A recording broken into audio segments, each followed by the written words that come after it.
work with law firms. You've got a really great lifestyle business. I remember when we were talking before, you kind of told me a little bit about how you structured the freedom in your life.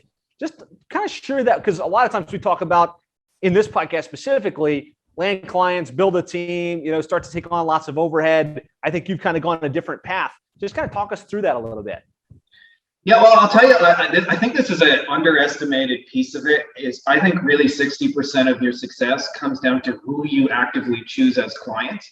And so one of my big secrets is actually that, like, a lot of my law firm kind of clients are very busy and very successful. So the way I run my agency is catered to that fact. I found, like, in the beginning, when I was serving the bottom, the most brokest kind of segment of the market, those people generally have a whole bunch of time and not a lot of money. So they want a lot of meetings, and they want a lot of talking, and they want to watch it.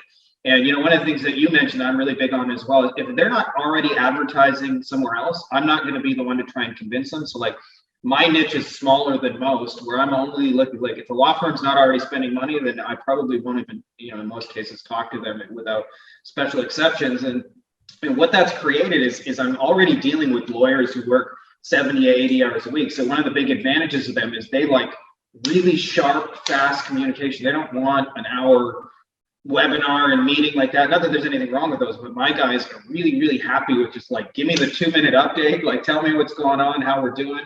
And so for that reason, we're able to like really kind of like, and sell that as a benefit, where it's like, hey, we know you're busy, so I'm going to give you a little 2-minute update every Friday. And that's helped us in a lot of ways to create that lifestyle agency, because we're dealing with people who are, not money poor, but time poor. And so, everything is catered to that busy, successful professional. I think that's a big secret. And I would say in any niche, regardless of what you're in, I feel like 80% of the competition is at the bottom competing. Like, do you need any client to walk through the door?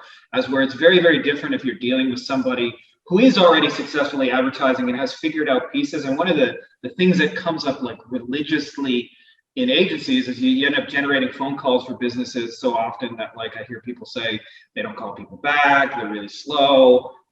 They say all the leads are bad, they blame me. One of the things is, if you deal with people who are advertising, at least to a certain degree, they've already had to solve that problem. And so you don't nearly run into it as much, where they're like, oh, the leads are bad, and you just wasted my money.